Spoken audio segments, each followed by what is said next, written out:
Hey everybody, I'm just going to do a really quick video. I had no intention of doing a video today, but I noticed several things, so I thought I would document it for my own personal reasons so that I can have something to look back on. When I first started this beekeeping journey and I bought my equipment, I was told that I needed a deep and a medium for the queen and her brood, and that she will never go higher than that medium super that you see in the middle there. Well, I just went into my honey super, the deep right there on top, and lo and behold, guess who was up there? Miss Queen. I didn't see her at first. I saw eggs. So I was thinking maybe I had a worker bee who was laying eggs.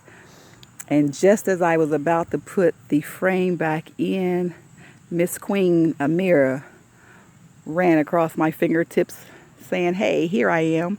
So she definitely is above that medium super that I have in the middle. I just wanted to show you that. And on July 4th, I took several frames of brood and pollen and eggs and larvae. And I started my second beehive, which is down there.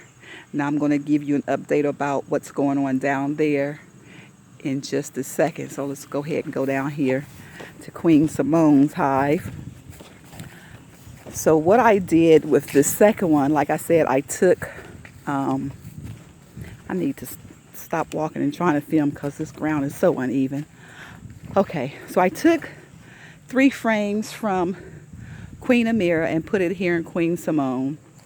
That was on July 4th, a Wednesday. I think I did a video about it on July 5th. Then I went back in on Saturday and she had made 3 queen eggs. Well, the bees had made 3 queen eggs, queen cells, in 3 days' time. So what I did, and I'm sure there was no queen cells on it prior to putting it in here, so that I know the time frame is right. It was exactly 3 days, give or take, maybe say 3.5, 4 at the most. They made those 3 queen cells. So that was on Saturday. When I went back in the following Wednesday, there was about 10 or 11 queen cells. And from everything I saw, said that the first queen out will kill the other queens.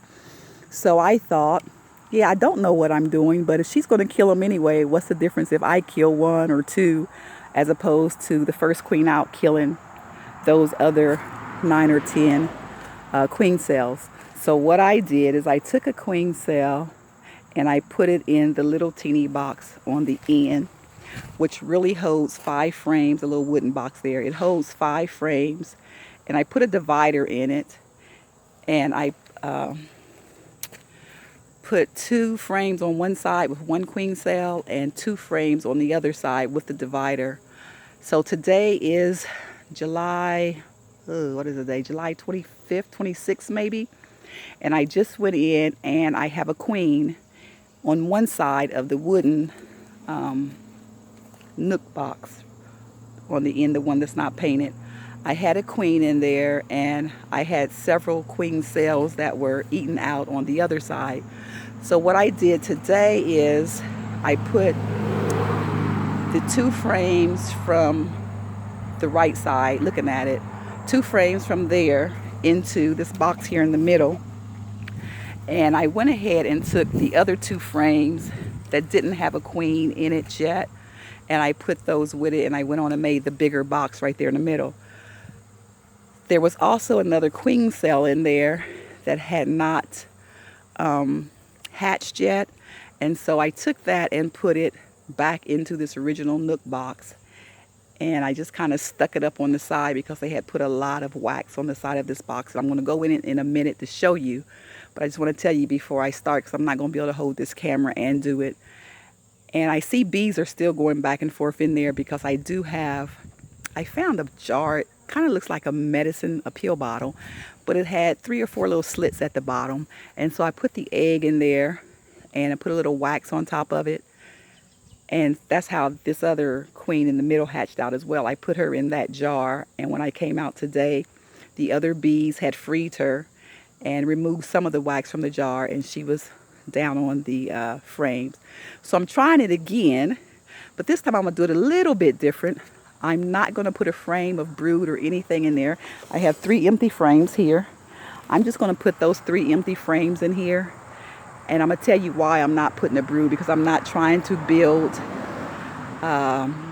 another hive, because Queen Simone is still queenless and she doesn't have any queen cells in her anymore. So I think the queen is still out on a mating flight, and we've had like 4 days of horrible thunder and lightning and rain, so I'm not sure that she will be back.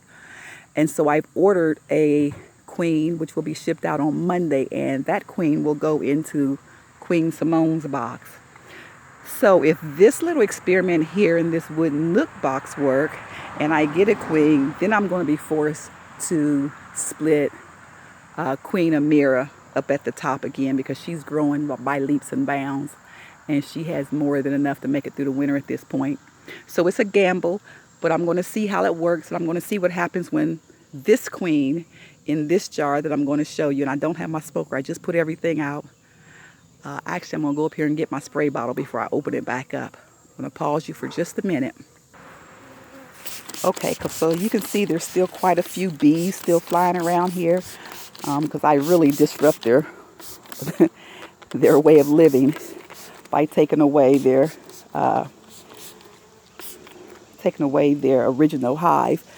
So what I'm going to do now is I'm going to open this up real quick, put these 3 frames in, and show you the, oh, and I forgot I put lemongrass on those frames. I put a little lemongrass on those frames too, which is probably why the bees are going crazy.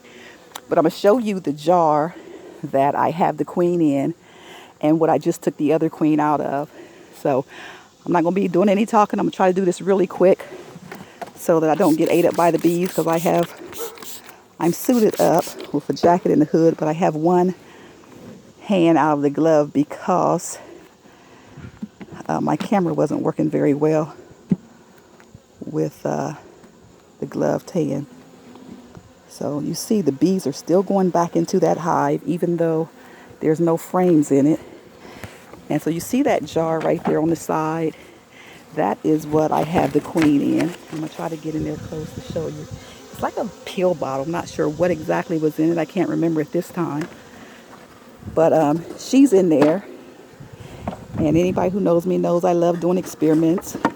So this is going to be an experiment of great magnitude for me, because I've never done this. I'm not even experienced with bees. That's my divider there, and I'm going to scoot it over just a little bit more so I can put those 3 frames. Actually, I'm just going to put 2 frames on that side because of where my hoe is. See, my hoe here for this other side, if I move the divider, it does a whole new something else. So let's just put that frame there. And if something happens on this side, that'll be something too. But not looking for anything on the right side. I'm just really looking to see what happens with the left side. And that is the same piece of wax I had on the queen who just came out. And I've named her Queen Grace.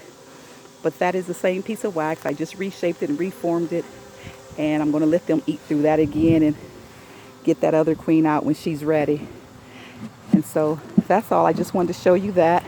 My little experiments, my little unorthodox experiments.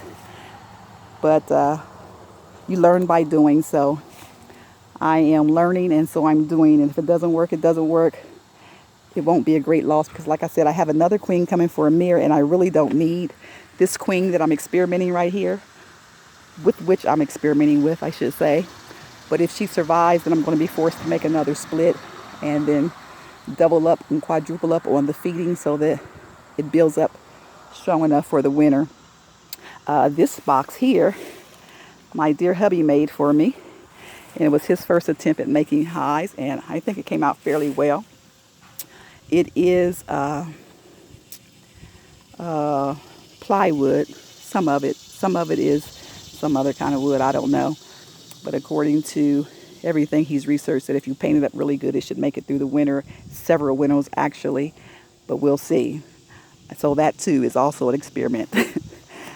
But anyway, one last look at the bees here. They seem to be settling down. I have a very small opening in that middle hive there, the orange and yellow looking one, the one that my hubby made for me. I also have a internal feeder in there with 2-to-1 sugar water to feed them. And you see those bees are still really going into that last hive over there, and there's nothing in it except for that queen in the jar. But we'll see how it turns out. And as always, guys, thanks for watching all of my nuttiness. I appreciate all of you. And hit me up what you think about what I'm doing. All right, I'm out.